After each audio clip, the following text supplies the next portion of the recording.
Yes, I would say that from the perspective of the relationship between poverty and human rights, one of the most important dimensions is this emerging focus that many of us have been working on, which is the characterization of poverty as a form of violence. And specifically, the convergence of three different kinds of violence: state violence, structural violence, and systemic violence. And the ways in which those are intertwined and structure the lives of the poor.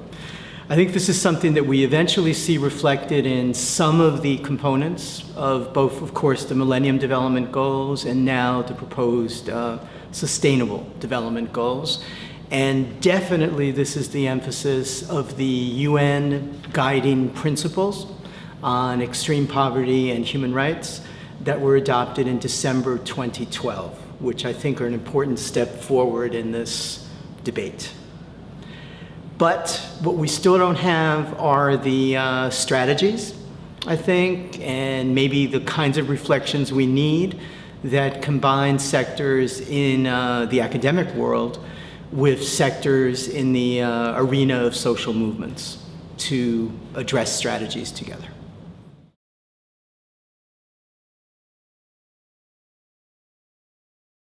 Yeah, I think this is a really important question in the context of what's coming with the Sustainable Development Goals, the high-level dialogue that will take place in September at the General Assembly session of the UN.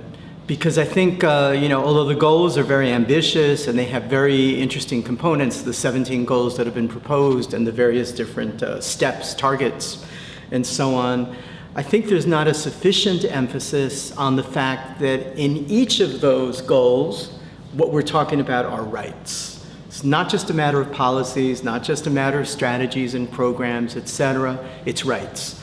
And so I think if we put those 17 goals in a human rights framework, we will go further. And I think that's necessary both short, middle, and long term. We have to look at, I think, human rights as the guiding thread. This is not a matter of charity or of goodwill. It's a matter of rights that have to be secured and have to be enforced.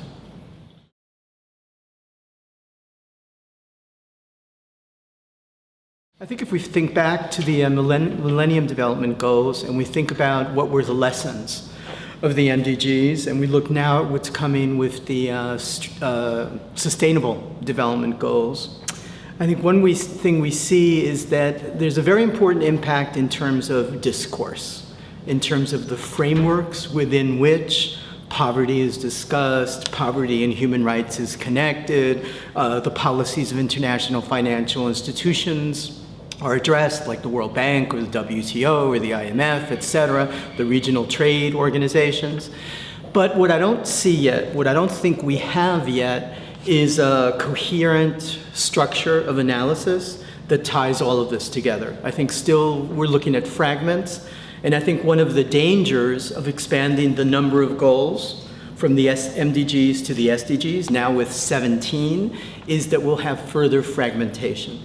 And so I think there's a really important need for critical reflection about what are the guiding threads that connect these 17 goals and that make them viable in practice, and that they not just stay at the level of rhetoric.